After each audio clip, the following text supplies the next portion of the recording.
こんにちは、別府自動車と申します。本日はスズキワゴン R スティングレーの車検と修理のご用命いただいております。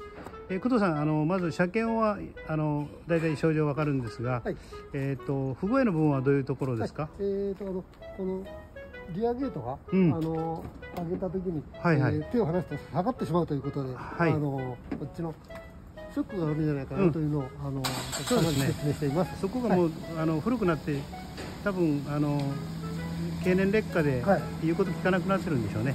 じゃあそこの交換ですね。はい、今から見積もりしてみたいと思います。はい、よろしくお願いします。